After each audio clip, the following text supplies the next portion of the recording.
In this video, we will review the basics of mechanical ventilation. Some concepts will be simplified for learning. By the end of this presentation, you will be able to 1. Choose a basic ventilator mode. 2. Set initial ventilator settings for a patient. 3. Change your initial ventilator settings based upon your patient's requirements. And 4. This will facilitate communication with intensive care practitioners and respiratory therapists about your patient's mechanical ventilation, and will also facilitate learning of more advanced mechanical ventilation management. Basic settings on a mechanical ventilator include mode, tidal volume in cc's, respiratory rate, inspired oxygen concentration or FiO2, and positive end expiratory pressure or PEEP. Let's start by going over these basic settings and some adjustments before we discuss different ventilator modes. Tidal volume is the volume of air in the lung that is displaced between normal inhalation and exhalation. It is based upon ideal predicted body weight, which is based on height. Tidal volume is usually set between 6 to 8 cc's per kilogram for ideal predicted body weight. We use height to predict ideal body weight because height correlates more with lung volume.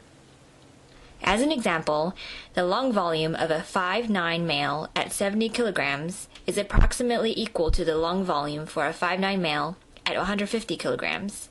In other words, the soft tissue mass does not affect lung volume. The formulas for these estimations are, for males, predicted body weight in kilograms equals 50 plus 2.3 times height in inches minus 60.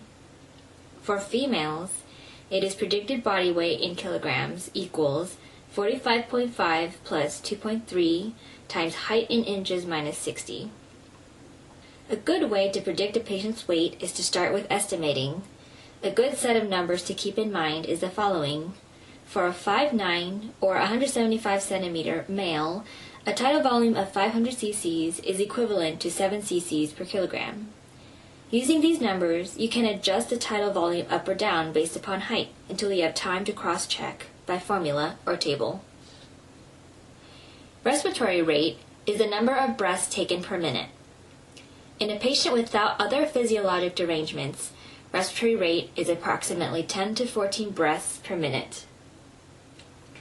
Remember the following equation.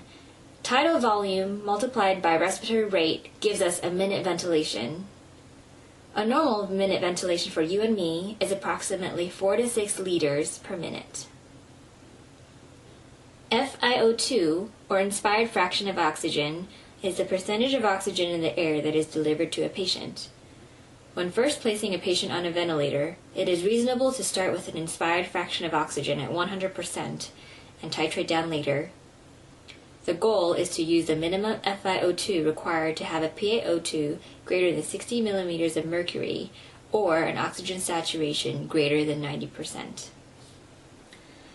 Positive end expiratory pressure, or PEEP, is a concept that is often initially confusing. PEEP, applied by the ventilator, is called extrinsic PEEP since it is produced by the ventilator. PEEP is a positive pressure measured in centimeters of water that is constantly applied to the airway, not only at the end of expiration. Therefore, the pressure in the lungs is never allowed to go below your set PEEP level. In this graph, the minimum pressure is 5. Any pressure generated with inspiration will be added on top of your PEEP value. With normal exhalation, the end expiratory pressure following end exhalation on a ventilator should be equal to your set PEEP value, here a value of 5. The role of PEEP is to help alveolar recruitment. Some alveoli are easier to inflate with the breath than others. PEEP helps keep some marginal alveoli open so that they are available to participate in gas exchange. Many of you are familiar with or have heard of the concept of CPAP. CPAP is continuous positive airway pressure applied to a non-intubated patient via an external face mask. CPAP is the same as PEEP, except CPAP is applied via face mask and PEEP is applied via an endotracheal tube. CPAP is most often used in patients with obstructive sleep apnea who have collapse of their airway soft tissues during sleep, leading to airflow obstruction. CPAP has been described as an airway stent to keep these tissues from collapsing. Ventilator settings are changed based upon a patient's respiratory compliance and gas exchange. Respiratory compliance, or the lung's ability to stretch or expand, is assessed by measurements of peak and plateau airway pressures from the ventilator. We will discuss airway pressures later in this presentation. Gas exchange is frequently assessed in the intensive care unit by arterial blood gas analysis. Arterial blood gases estimate arterial pH, partial pressure of carbon dioxide, or PaCO2, and partial pressure of oxygen, or PaO2. Let's begin with looking at some arterial blood gases and how to change our basic ventilator settings based on these values. A generic normal arterial blood gas may be 7.4, 40, and 100. Generally, once we choose an initial ventilator mode, we stay with this mode while we adjust other settings on the ventilator based upon our patient's needs. That leaves us with 4 potential variables to adjust: tidal volume, respiratory rate, FiO2, and PEEP. Here's our first example. You obtain an ABG, pH of 7.28, PaCO2 of 55, and PaO2 of 100. Let's look at what this gas is showing us. At 7.28, the pH is acidotic. Next, we look at the carbon dioxide level, which is elevated, 55 from a normal value of 40. We know that this is likely contributing entirely or in part to our patient's acidosis. The PaO2 is 100, which is acceptable and does not require adjustment at this time. We conclude that our patient has a respiratory acidosis with adequate oxygenation. Which 2 variables can we change to compensate for this?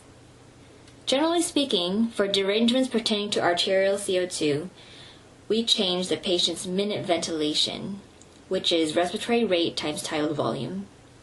Therefore, for this patient with a respiratory acidosis, we will likely start by changing his respiratory rate. We could alternatively change his tidal volume. However, assuming that we have chosen an appropriate tidal volume for our patient's size, we usually change our respiratory rate first. In order to compensate for metabolic acidosis, we can increase the minute ventilation by selecting a more frequent respiratory rate or choosing a greater tidal volume. Let's look at another blood gas example. You obtain an arterial blood gas on a different patient. pH of 7.4, PaCO2 of 40, and PaO2 of 40. What is this blood gas showing us? At 7.4, the pH is neutral. Next, we look at the carbon dioxide level, 40, which is normal and acceptable, particularly since our pH is normal. The PaO2 is 40, which is too low and requires adjustment. We conclude that our patient is hypoxemic with adequate ventilation. Which 2 variables can we change to compensate for this? Generally speaking, for derangements pertaining to arterial O2, we change the patient's FiO2 or PEEP. Therefore, for this patient with hypoxemia, we will likely start by changing her FiO2. We could additionally change her PEEP. What these examples illustrate is that generally speaking, ventilation, or carbon dioxide exchange, and oxygenation are separated processes in terms of ventilator adjustments. At extremes, this does not completely hold true. However, for the majority of ventilator management, this is a good way to think about gas exchange and mechanical ventilation. In the operating room, we sometimes use arterial blood gases to help us with ventilator management. However, more frequently we rely on end-tidal carbon dioxide, or EtCO2, and the pulse oximeter. End-tidal CO2 works by sampling the partial pressure of carbon dioxide in exhaled gases. Carbon dioxide has a very high diffusion coefficient, and most of the time the end-tidal CO2 should be within 5 millimeters of mercury of the actual arterial end-tidal CO2. Some exceptions to this include patients with severely impaired alveolar diffusion or severely impaired pulmonary blood flow, for example, cardiopulmonary arrest or massive pulmonary embolism.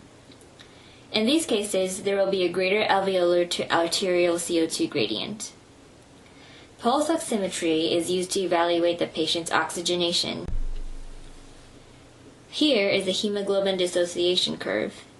Keep in mind that an oxygenation saturation of 90% correlates with a PaO2 of 60 millimeters of mercury. Below this, there is a sharp decline in PaO2. So far, we have discussed very basic ventilator settings and basic ventilator adjustment strategies. Now let's talk about the different modes of ventilation. Modes of ventilation mostly differ in the way your minute ventilation, or tidal volume times respiratory rate, is delivered to the patient. Regardless of the mode of ventilation, adjustments of FiO2 and PEEP are the same.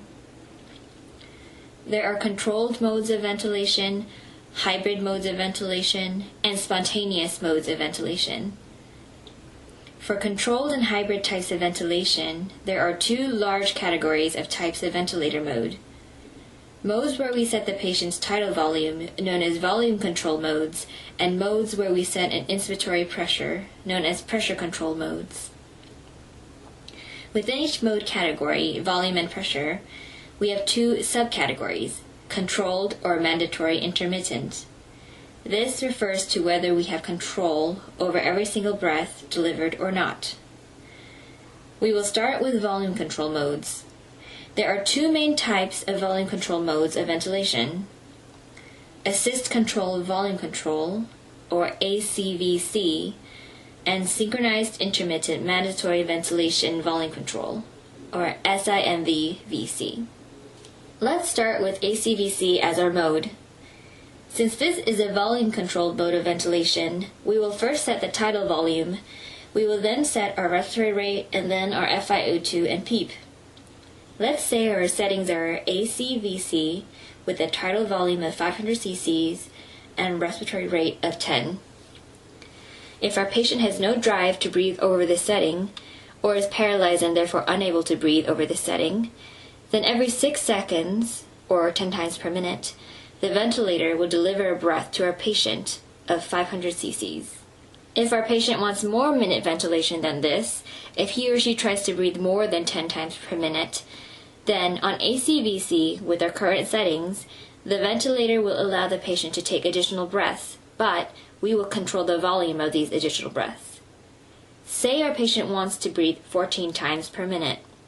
He or she will now be breathing 14 times per minute with every single delivered tidal volume staying at 500 cc's according to our settings.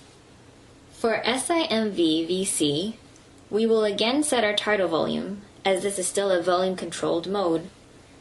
We will set our respiratory rate, the FiO2, and PEEP. And additionally, we will set a pressure support. Let's say our settings are SIMV-VC with a tidal volume of 500 cc's, respiratory rate of 10, and pressure support of 5.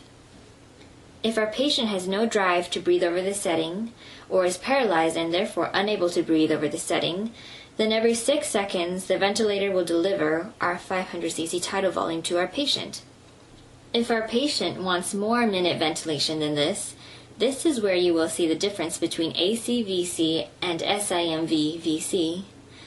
Now, the ventilator will again see that the patient is trying to take a breath on his own, but instead of delivering an extra 500 cc's tidal volume every single breath like we do in ACVC, in SIMV, the ventilator will now let the patient take whatever tidal volume he can with a given amount of pressure support we have set for any breath over 10 that we have set per minute. Pressure support can be thought of as an assist or boost to the patient's own effort. So, our patient will continue to receive 500 cc tidal volume breaths at 10 times per minute, which will be synchronized to our patient's respiratory efforts. But the additional breaths will have unknown tidal volumes depending on our patient's effort and strength, with the assistance of our pressure support. With these two volume control modes of ventilation, we have set the tidal volume and respiratory rate. Unknown variables include the actual respiratory rate and airway pressures generated. When you are reporting values on a patient with the volume control mode, you should report your ventilator settings and also the measured variables, including patient respiratory rate, peak airway pressure, and plateau pressure. These measured pressure variables will be easier to understand after we talk about pressure control modes of ventilation next. Now let's talk more about the pressure control modes of ventilation. There are two main types of pressure control modes of ventilation: assist control pressure control, or ACPC, and synchronized intermittent mandatory ventilation pressure control, or SIMV-PC. If ACPC is our mode, we will first set an inspiratory pressure, since this is a pressure control mode of ventilation. We will set our respiratory rate, our FiO2, and PEEP. The inspiratory pressure applied will give us an associated tidal volume dependent on the patient's current lung compliance. Let's say our settings are ACPC with an inspiratory pressure of 20 centimeters of water and a respiratory rate of 10. If our patient has no drive to breathe over this setting, or is paralyzed and therefore unable to breathe over this setting, then every 6 seconds, or 10 times per minute, the ventilator will deliver a breath to our patient via an inspiratory pressure of 20 centimeters of water. Note that this inspiratory pressure will be a pressure applied on top of our background constant PEEP pressure. If our patient wants more minute ventilation than this, say he or she tries to breathe more than 10 times per minute, then on ACPC with our current settings, the ventilator will allow the patient to take additional breaths, but we will control the positive pressure of these additional breaths. So, if our patient wants to breathe 14 times per minute, he or she will now be breathing 14 times per minute with every single breath delivered via an inspiratory pressure of 20 centimeters of water, according to our settings.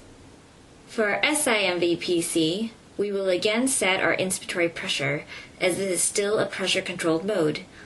We will set our respiratory rate, the FiO2, and PEEP, and additionally, we will set a pressure support. Let's say our settings are SIMV-PC with an inspiratory pressure of 20 centimeters of water, respiratory rate of 10 with a pressure support of 5. If our patient has no drive to breathe over this setting, or is paralyzed and therefore unable to breathe over this setting, then every 6 seconds the ventilator delivers a breath to our patient via an inspiratory pressure of 20 centimeters of water. If our patient wants more minute ventilation than this is where you will see the difference between ACPC and SIMV-PC. Now, the ventilator will again see that the patient is trying to take a breath on their own, but instead of delivering an extra breath with 20 centimeters of water per our set inspiratory pressure, like in ACPC, now, in SIMV-PC, the ventilator will now let the patient take whatever tidal volume he can with the given amount of pressure support we have set for the breaths over 10 per minute. So, our patient will continue to receive breaths at 20 centimeters of water inspiratory pressure at 10 times per minute, which will be synchronized to the patient's respiratory efforts, but the additional breaths will have an unknown tidal volume dependent on our patient's effort and strength with the assistance of our pressure support. With these two pressure modes of ventilation, we have set inspiratory pressure and respiratory rate. Unknown variables include the actual respiratory rate and the tidal volume generated. When you are reporting values on a patient with a pressure control mode, you should report your ventilator settings and also the measured variables, including patient respiratory rate and tidal volume achieved. In summary, for volume-controlled modes of ventilation, we have direct control over the patient's tidal volume, but we measure and don't have control of the airway pressures. For pressure-controlled modes of ventilation, we have direct control over airway pressures, which is our inspiratory pressure. However, we measure and don't have control of the patient's tidal volume. Generally speaking, we often prefer to have control over our patient's tidal volume and favor volume control modes of ventilation. Some of the reasoning behind this is that with pressure control, if there is a sudden change in our patient's pulmonary compliance, the tidal volume could suddenly get very large or very small. Especially, Small tidal volumes can compromise our minute ventilation and put our patient at risk of inadequate gas exchange. Pulmonary compliance relates to the stiffness of the lungs. Therefore, if the lungs become more stiff or more restricted by an outside force, then with pressure control ventilation, the same inspiratory pressure will now result in a smaller tidal volume. If you were using a volume control in the same situation, then the ventilator will continue to try to administer the same tidal volume, but you will now see readouts of higher airway pressures. One advantage of pressure control comes from the mechanics of the way the breath is delivered to the patient by the ventilator. With pressure control ventilation, at the start of the ventilator-delivered breath, the patient's lungs already receive the set inspiratory pressure. Let's use our example of 20 centimeters of water on top of our PEEP of 5. At the start of a ventilator-delivered breath, our patient's lung will see an inspiratory pressure of 25 centimeters of water, and this pressure will hold constant throughout the duration of the inspiratory portion of the breath. With the volume control, the end inspiratory pressure, called the plateau pressure, is not achieved until much later in the breath. Remember the alveoli recruitment we discussed earlier with PEEP? This is a similar concept. In volume control, fewer alveoli will be recruited to the breath compared to pressure control, because the pressure builds instead of being constant for a longer portion of the breath in pressure control. This can affect gas exchange, and in particular, oxygenation. We've now discussed controlled modes of ventilation and hybrid modes of ventilation. The last type of ventilator mode we need to discuss is a spontaneous mode of ventilation. We call this pressure support ventilation. In pressure support ventilation, we set a pressure support, a PEEP, at FiO2. We do not set a respiratory rate. Therefore, the unknown or measured variables on a purely pressure support mode of ventilation include tidal volume and respiratory rate. You cannot put a patient on pressure support who is paralyzed, or has no drive to breathe, or is brain dead, as no breaths will be generated. In the intensive care units, you will see assist control modes of ventilation and pure pressure support modes of ventilation. You will very rarely, if ever, see SIMV modes of ventilation. SIMV used to be used in the ICUs as a weaning mode. However, studies have demonstrated that SIMV may actually increase work of breathing, causing fatigue and prolong the time to extubation.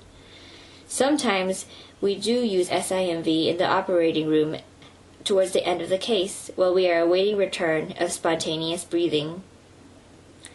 In the ICUs and in the operating rooms prior to extubation, we place the patient on a spontaneous breathing trial, or SBT. Usually, an SBT is pressure supported with minimal pressure. For example, a pressure support of 5 to 7 centimeters of water on top of a PEEP of 5. This is designated as PS 5/5. In the ICUs, this trial is performed for 30 minutes to 2 hours. During an SBT, you want to assess your patient's minute ventilation, tidal volume achieved with this low level of support, gas exchange, and vital signs. SBTs are performed with an FiO2 of 40 to 50%. Some of the criteria we'll look at for extubation include: a patient must be neurologically intact enough to protect his or her airway, have manageable secretions, be able to maintain good oxygenation and ventilation on these minimal settings, and finally, the reason that the patient was initially intubated should be resolved or resolving. In summary, you have learned how to choose a basic ventilator mode, including the basic differences between controlled and spontaneous modes of ventilation, and the basic differences between volume and pressure modes of ventilation, how to set initial ventilator settings for a patient, and how to change your initial ventilator settings based upon your patient's requirements. I hope this has been helpful in demystifying mechanical ventilation for you. I think you will find that managing patients on mechanical ventilation is interesting and fun. Now you have a good foundation in ventilator basics. Thank you.